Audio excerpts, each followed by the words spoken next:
Hi, everybody, and welcome to another edition of GLP's 10 out of 10. And today we have with us Don Holder. Now, Don studied forestry as his undergraduate in Maine before shifting his focus to theatre and then becoming a student of Jennifer Tipton and graduating with a Master of Fine Arts from the Yale School of Drama. Now based in New York, Don has lit more than 50 Broadway shows, including Tootsie and Butterfly, Fiddler on the Roof, SpiderMan, Turn Off the Dark, Moving Out, and the global phenomenon, The Lion King, which is still running on Broadway after 24 years. Well, I guess not so much these days, but it won't be long till the doors are back open.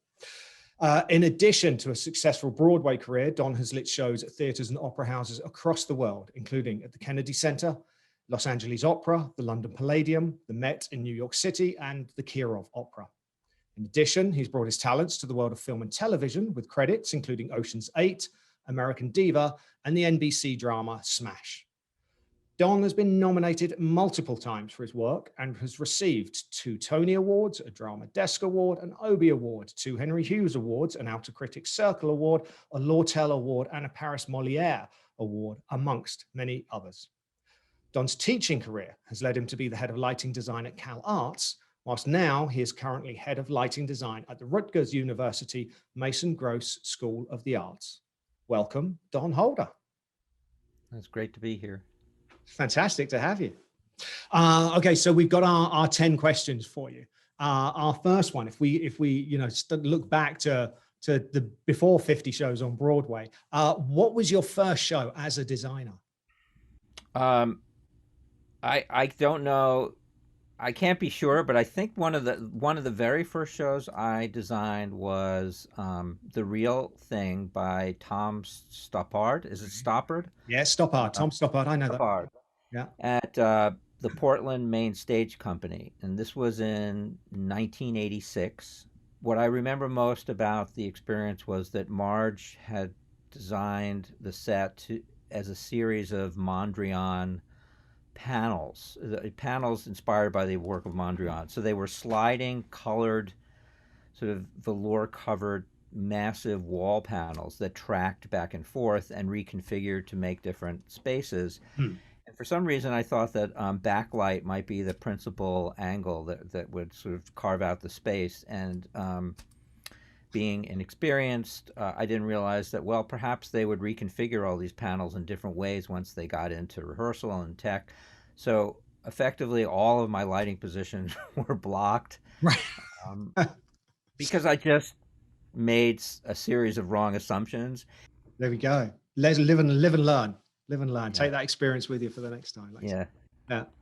I'm sure of all the shows you've done, there have been tons that have gone absolutely flawlessly and smoothly, and you never have any issues at all. But I'm gonna guess that there's probably been a couple of times where things didn't go quite according to plan. Do you have like a Spinal Tap moment where things just weren't right? There's one show that I remember, and this is about, I think I learned that it's really important to get involved early in the process, as early as you possibly can, because this was kind of the lighting designer's ultimate nightmare. Lighting a production called Chaucer in Rome by John Guare at Lincoln Center in the Mitzi Newhouse, which is a small thrust space with very, very steep seating.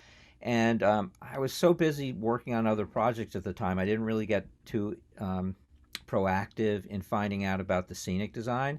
And by the time I called up the production manager, I remember having a phone conversation that sort of went like this. Has the show gone out to bid yet? Are there any drawings available? And he said, well, yeah, the show's gone out to bid and it's been approved. And I'm like, oh my God. I hope there's nothing that I need to worry about, like a ceiling or overhead obstruction in a thrust space. That could be tricky. And he said, well, no, there's none of that, but the entire floor is made of mirrored mylar. And I said, what? And he said, yes, the floor is stretched mirrored mylar covered with a Lexan cover. And so effectively, the entire floor of the Mitzi Newhouse was a massive mirror.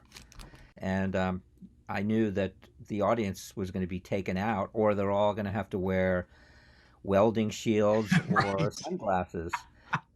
That's absolutely perfect. Now, talking of that, keeping on that same concept, what would you say is the best piece of advice that anyone's ever given you, professionally or otherwise?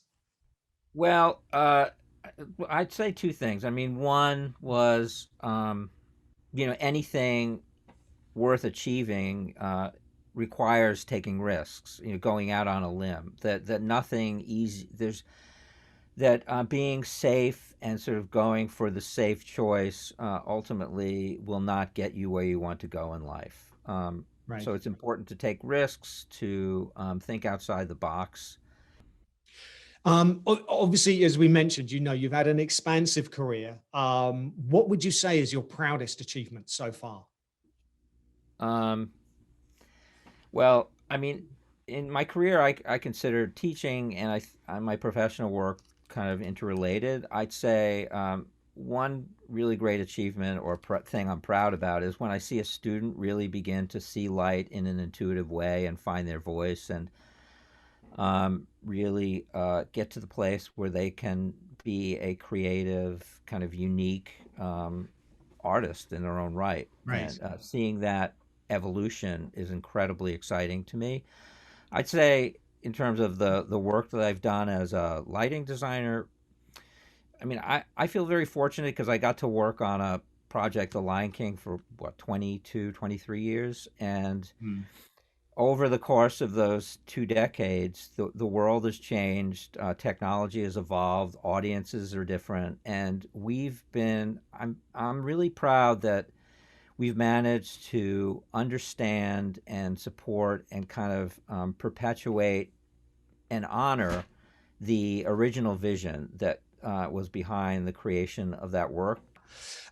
Okay, so obviously, with all of your commitments to the Lion King and all of your other projects, you're normally very very busy. But when you do get some time to yourself, what do you normally do in your downtime?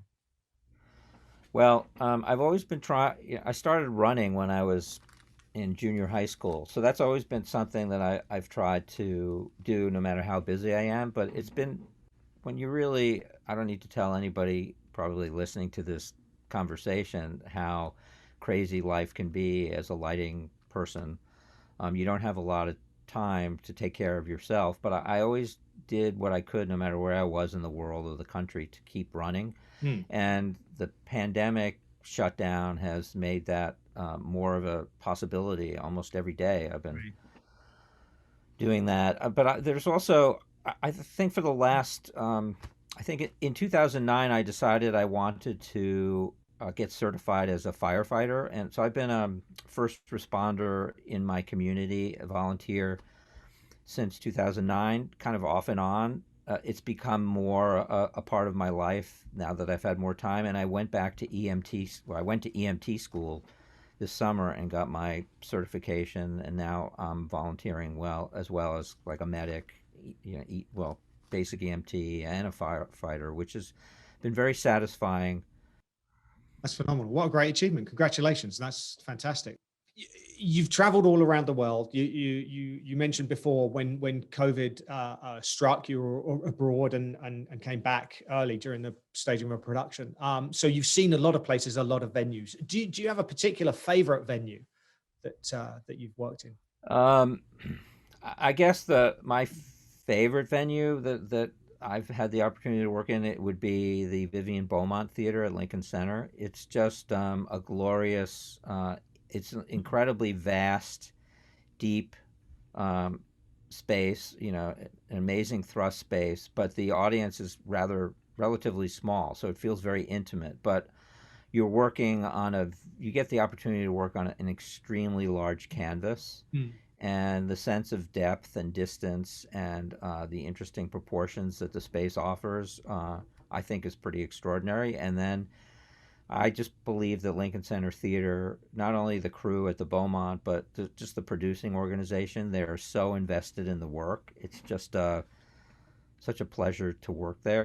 Yeah, yeah, fantastic. Obviously, a phenomenal, yeah, phenomenal venue with a massive, Yeah, it massive really history is. behind it. We've had various, obviously, stages of lockdown on and off and everything. If you only had one musical artist or one musical album that you could keep with you for, let's say, a prolonged lockdown, who would that be? I'm really a huge fan of, maybe it's just because I'm a dark person, a huge fan of Gustav Mahler. Um, Okay. I don't know if you know Yeah. that composer, but I'm a particular um, fanboy about his Second Symphony, Resurrection, and it's so deep and kind of so vast that, and it's diverse in terms of its musical content, that I think maybe that would be enough for me if I could just listen to that. Maybe not every day, but pretty often. All right. Well, Gustav Mahler, we'll take that. That's brilliant. I'm sure I'm the only person who said that, You are absolutely the only person who said. for better or worse. There we go. Oh, fantastic. If you were able to wind back the clock and go and visit the teenage Don Holder and offer one piece of advice, what would that be? Um, just one. Just one. Got to narrow it down to just one. Learn how to say no.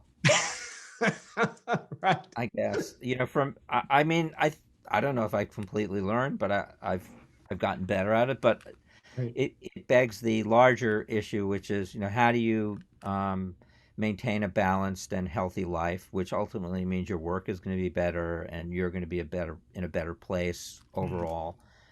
So I'd say learning your own limitations and being honest about your capacity to work and the need for downtime and time to recharge your batteries. I mean, I think that's a very difficult thing to learn or to practice when you're a young designer who's really trying to make their way in the world, to find work and to build a group of collaborators. Yep. Brilliant, brilliant advice for anybody. Absolutely. Um, if you were able to sit down for a cup of coffee with any one person, could be living, could be past, and have a conversation, who would that be with?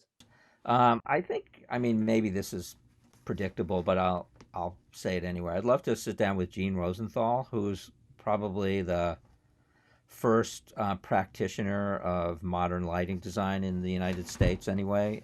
Just to find, I mean, she was working in the 40s and onward, and for the WPA theater, and all the way up until I guess the 70s or 80s. Mm-hmm. Um, Yeah, it's been uh, just to have the opportunity to hear about what the process was like, in those early days, and how they thought, how they navigated the process of creating work, given that everything was different, the technology, the conversations to a mm, certain extent, the amount of time they had to make work. I'd be really interested to hear about what is unchanged and what was completely different. absolutely. That would be fantastic. And we get to our last question already. Yeah. It seems to fly by so quickly, these things. When we're finished with our conversation, the phone is going to ring, and it's going to be Team USA calling you up for the Olympics. I Um, don't think that's going to happen, but okay. Now, all right. So they could be calling you up though for the Winter Games or for the Summer Games. The question is, what are they going to call you up for? What's the sport that you're going to have a go at? Well, I mean, I think I mean, if it's the summer games, I mean, the only thing I seem to be able to do well, I run, so I guess it would be what, the 10,000 meter or the marathon. Although I've Right. never run a marathon, I've run 10,000 meters. That's like 6 miles, so I guess it would be that. And the winter games, um, I can barely stand on my feet when it comes to skiing, so I think it would be really bad of them to consider me for the ski team. So Right. maybe bobsledding. I think I could do that. Bobsledding I is good. I Or have nerves of steel. I could go down the hill at 500 miles an hour or whatever it is. It'd be right, right, fun. right. Then Yeah, that's it. Perfect, perfect. We'll do that.